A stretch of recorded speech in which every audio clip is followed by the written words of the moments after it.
Bonjour, je suis Swazik Castelnerac, créatrice d'Amour Toujours, le média du bien-être amoureux. Chez Amour Toujours, l'objectif, c'est vraiment d'inspirer les couples avec des idées simples et efficaces pour qu'ils mettent ou qu'ils remettent de la joie, de la vie et de l'amour au cœur de leur relation. Bonjour, je m'appelle Aziz Legor, je suis journaliste et essayiste. Je viens de publier L'enfant et l'avenir de l'homme chez Albin Michel et je suis aussi maman de 2 enfants. Swazik et Aziz, les séparations sont souvent perçues comme une libération individuelle. Mais est-ce qu'on parle assez de la force et des bienfaits d'un couple qui dure?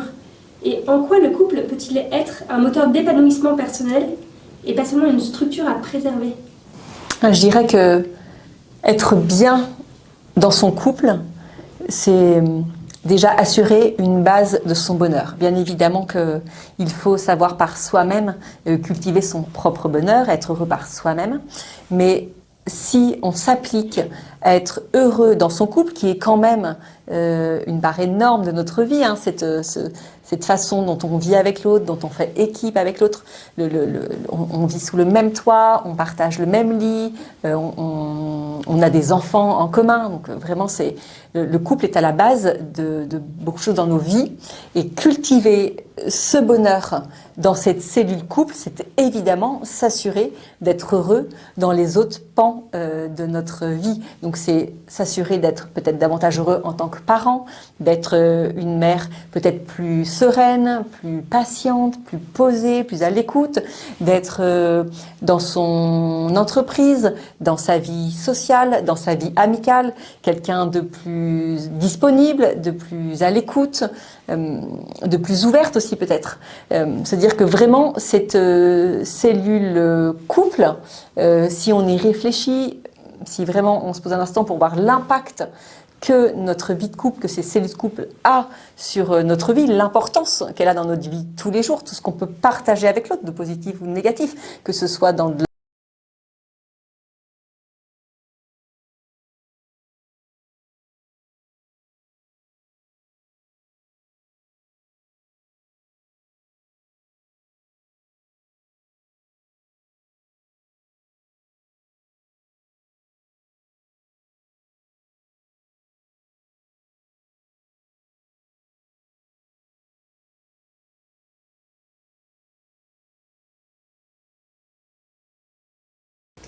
Oui, j'aime beaucoup cette idée que ça commence par le couple, justement. On a souvent tendance à voir le couple au travers du prisme, aujourd'hui peut-être de la préservation du couple. On ne rappelle pas que simplement c'est aussi la base de la famille. On est une famille quand on décide de s'engager avec un autre, même si on n'a pas d'enfants, et je pense aux couples qui ne peuvent pas en avoir et pour qui c'est un drame, eh bien ils sont une famille à deux parce qu'ils ont décidé que l'autre était un cadeau pour eux-mêmes et qu'ils pouvaient fonder quelque chose sur cette base solide et se reposer aussi sur l'autre. C'est pas seulement ce fardeau qu'on traînerait de bon, maintenant je me suis engagée, il va falloir que j'arrive à faire tenir le truc coûte que coûte. Au contraire, c'est vraiment réussir à se dire pourquoi l'autre est un cadeau pour moi toujours aujourd'hui et pourquoi à un moment je l'ai choisi et j'ai décidé de choisir cette personne et pas un autre. Et moi, je le vois sur le sujet qui est le mien. On parle tout le temps, par exemple, de baby clash. Alors, c'est quelque chose qui existe. C'est important d'en parler de la manière qu'on parle de dépression du postpartum, etc. Mais ce n'est pas la majorité des cas et ce n'est pas tout le monde.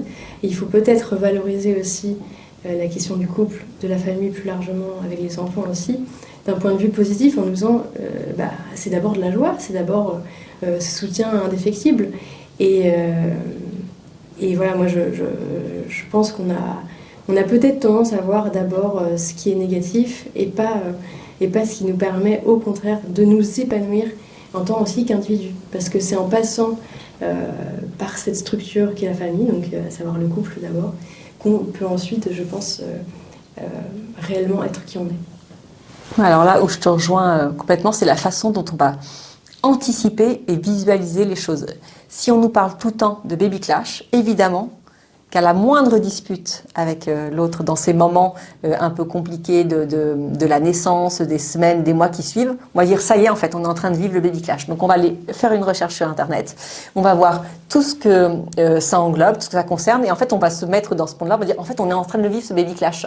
Alors que peut-être pas du tout, mais à force en fait d'entendre ça, je pense que vraiment on se formate pour le vivre, alors que si on décide de vivre les choses de façon beaucoup plus positive, moi je crois beaucoup à ça, le fait que le positif attire le positif. Je pense que c'est pareil dans cette vie de couple, et là on était sur le sujet plus spécifique de la maternité, la maternité des débuts, la parentalité du début, mais essayer de penser par soi-même et de ne pas se laisser porter par ce que veut nous imposer en fait la société sur ces termes baby blues, baby clash, alors que bien sûr je ne dis pas que ça n'existe pas, il faut en être conscient et c'est important de porter de l'attention à tout ça, mais peut-être se dire que on peut faire aussi le choix, on peut peut-être aussi donner les moyens de passer à côté et de pas forcément tomber dedans.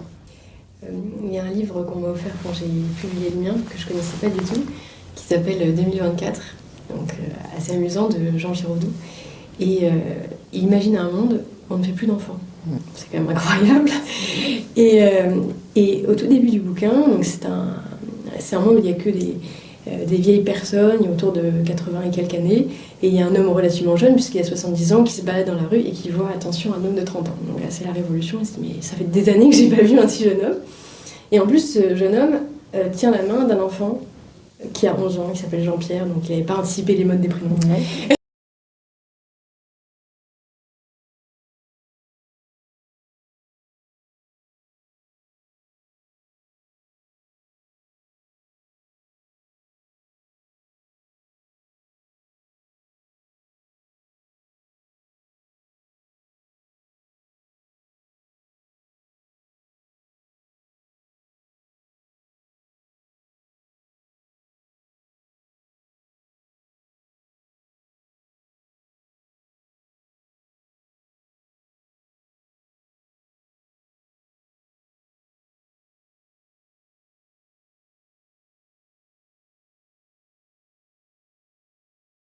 Si le couple est un pilier de la famille, il est aussi soumis à de nombreuses tensions extérieures. On parlait tout à l'heure de ce que la société formate des crises notamment. Et la charge mentale, le travail, la pression sociale. Quels sont selon vous les ingrédients concrets qui permettent de traverser le temps sans s'éteindre ? Voilà, là, on pourrait faire une vidéo, je pense, de plus d'une heure si on devait donner tous les ingrédients. Quand j'entends comme ça la question, celui qui me vient tout de suite, c'est vraiment le faire équipe. Se dire qu'on est à deux dans son couple. On s'y investit à deux. Et en début de couple, on est beaucoup main dans la main, c'est très naturel. Et plus on va avancer, plus on peut se retrouver en fait à être l'un contre l'autre plutôt que l'un avec l'autre. Et ça, pour moi, c'est vraiment quelque chose sur lequel il faut être très vigilant. C'est de se dire, là, dans cette action qu'on vient de faire, dans ce moment qu'on vient de vivre, est-ce qu'on a été l'un avec l'autre ou l'un contre l'autre ? Quand on essaie de raisonner comme ça, sur le faire équipe, sur avancer ensemble, sur être je suis là pour toi, tu es là pour moi, ça change vraiment, je trouve, la vision de la façon dont on va vivre ce qui nous arrive, que ce soit quelque chose de positif. Si on fait équipe dans quelque chose de positif qui nous arrive, on va savoir peut-être se valoriser, se dire bravo, là franchement notre couple il a été bon, on a fait équipe, on a réussi à mener ce projet à bien, mais on a fait équipe, on a réussi à mener ce projet à bien, mais en fait, dans la réalité, on le fait, mais est-ce qu'on se le dit? Alors que c'est extrêmement important. Et puis dans quelque chose de plus difficile, comment est-ce qu'on va surmonter cette épreuve ensemble? Comment je vais être là pour toi? Comment est-ce que tu vas être là pour moi? Vraiment de raisonner là-dessus. Notre couple, c'est une équipe. Et on peut aussi le raisonner pour la gestion du quotidien. On parle beaucoup chez Maman Vogue de la charge mentale, de la façon dont on la gère, de la façon dont on la supporte. Eh bien, si on décide de s'asseoir à deux, d'en parler, et cette semaine, on s'installe le dimanche soir, on se retrouve le dimanche soir, cette semaine, comment est-ce qu'on fait équipe pour gérer la maison, pour gérer les enfants, pour gérer nos plannings? Où est-ce que tu peux prendre le relais? Où est-ce que j'ai besoin de toi? Où est-ce que vraiment je ne vais pas pouvoir assurer parce que je ne serai pas là, parce que j'ai besoin de temps pour moi? Se poser, se le dire, ça fait toute la différence. Et pouvoir se dire qu'on peut compter l'un sur l'autre aussi pour cette charge mentale. On le dit, et ça, c'était des sujets sur Maman Vox, c'est de se dire que nous, les femmes, on a l'impression de devoir porter toute la charge mentale éducative, toute la charge mentale de la maison, de l'entretien de la maison. Mais en fait, si on accepte de se tourner vers l'autre, de lui laisser la place, alors on va me dire, il faut aussi qu'il veuille bien l'apprendre. Je suis d'accord, c'est très agréable de penser qu'on a surtout, bien évidemment. Mais si on change un peu notre façon de faire et de penser sur ce sujet et qu'on l'ajuste davantage à l'autre, ça peut avoir énormément d'effets. Et vraiment, demandez-vous, retrouvez-vous ce soir après avoir vu cette vidéo, déjà partagez-lui, et puis retrouvez-vous en me disant comment est-ce que tous les deux, on sait faire équipe pour notre couple, pour notre famille, pour notre quotidien, comment est-ce qu'on sait faire équipe l'un pour l'autre. Alors moi j'adore les conseils de Swazik puisque je les applique, notamment le relais amoureux que je trouve génial, de se rencontrer chaque mois avec son couple. En fait je pense qu'il y a deux, enfin moi j'ai l'impression en tout cas, deux clés. La première c'est de se dire que l'amour il n'est pas éthéré, il faut que ce soit quelque chose de vécu, que je puisse rencontrer l'autre, que je puisse le toucher, le sentir. C'est pas simplement une idée. La personne que j'aime, c'est une personne, justement. Et comment est-ce que je fais pour trouver encore des moments dans un quotidien extrêmement rempli, entre le travail, les enfants, etc., pour le rencontrer, pour trouver un moment à partager vraiment avec lui. Et après, il y a aussi comment est-ce qu'on fait pour pas simplement se regarder dans le blanc des yeux, parce que je crois, quand on a une famille, ce qu'on essaie de faire avec des enfants, c'est leur transmettre quelque chose. Donc on a cette base commune à deux. Et ensuite, on essaie ensemble justement de faire équipe, j'aime beaucoup ce terme, pour construire quelque chose qui nous dépasse. Finalement, quand on transmet à des enfants, c'est pour que ça devienne ensuite des adultes qui feront leurs propres choix, des êtres libres, vraiment libres. Et c'est pas seulement avec les enfants, ça peut passer par plein d'autres champs d'action, des engagements qu'on peut faire à deux, où on se retrouve sur des valeurs communes, puisque si on a choisi cette personne, c'est quand même pas pour rien. Et donc, aussi, au-delà du couple, je crois, au-delà de l'autre, c'est qu'est-ce qu'on peut offrir en s'engageant finalement à deux pour la société, pour ceux qui en ont besoin, etc. Et je pense que ça, c'est une question assez clé. On m'avait dit au début de mon mariage, ok, vous êtes très amoureux, c'est bien, et les autres? Je dis, mais de quoi les autres? Déjà, on profite, s'il vous plaît. Mais non, mais il y avait vraiment cette question de aussi pour vivre à deux, pour survivre à deux, pour s'épanouir à deux, et bien cette question de comment est-ce qu'on trouve une place en couple dans la société. Ouais, et puis je crois aussi que en fait on peut pas cette réponse des clés, ce serait beaucoup trop long d'énumérer tout ce qu'il est important de mettre dans son couple pour durer. Mais est-ce que ce serait pas aussi une question, et tu parlais du temps qu'on accorde à son couple, une question de choix. Quels sont les choix que je fais aujourd'hui, que l'on fait aujourd'hui pour donner à notre couple toutes les chances de durer? Les choix, et quelle est en fait la volonté, et comment est-ce qu'on met cette volonté de s'aimer au service de notre couple? Déjà, quand on se pose avec ces questions-là, quel choix on pose, quelle est notre volonté de durer, en fait le couple va trouver ses propres clés. Évidemment qu'il y a des clés un peu universelles, mais il y a quand même toutes ces clés qui n'appartiennent qu'au couple. Et le fait de se poser, de se le dire, de se les écrire, d'échanger dessus, on va un peu les sacraliser, on va les marquer. On va les programmer aussi dans notre façon de faire, on va les programmer dans notre cerveau, vraiment, et dans notre cœur. Et ça peut avoir un impact ça peut vraiment avoir un impact sur notre façon de vivre notre couple.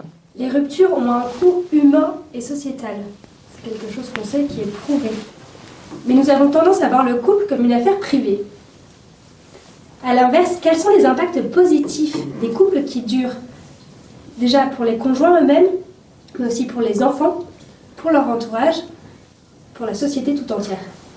Pour moi, l'impact d'un couple qui dure, c'est vraiment dans la société un impact de bonheur, de sécurité, de stabilité.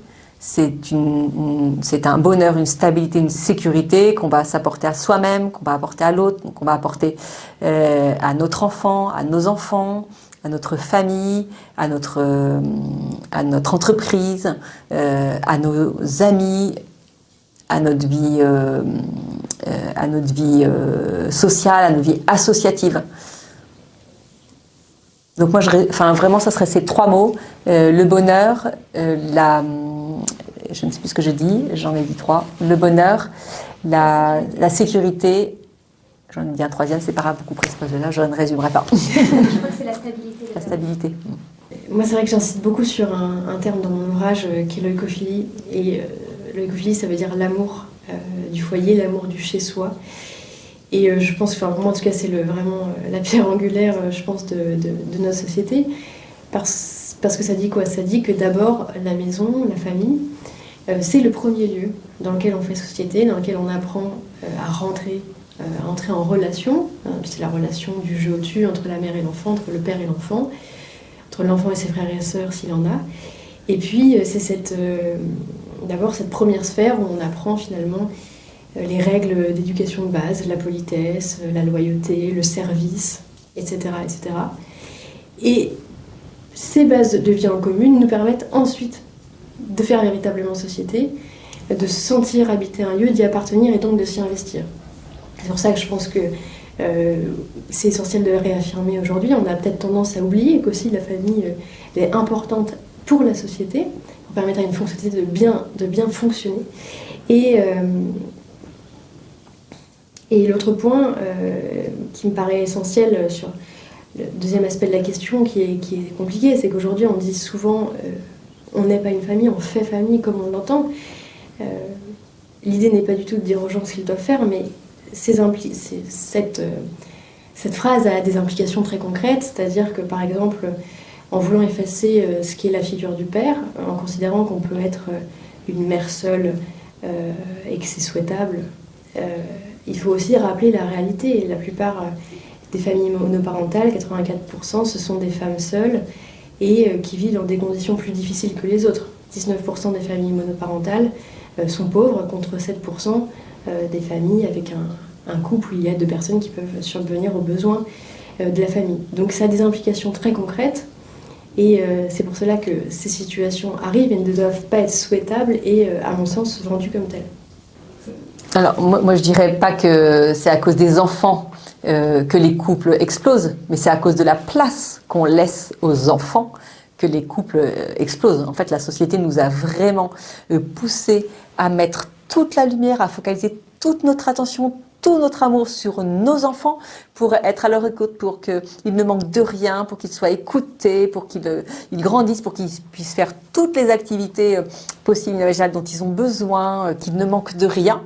Vraiment, je pense qu'on a été poussé à ça pour énormément développer notre instinct de maternel, notre instinct paternel, s'écouter énormément là-dedans.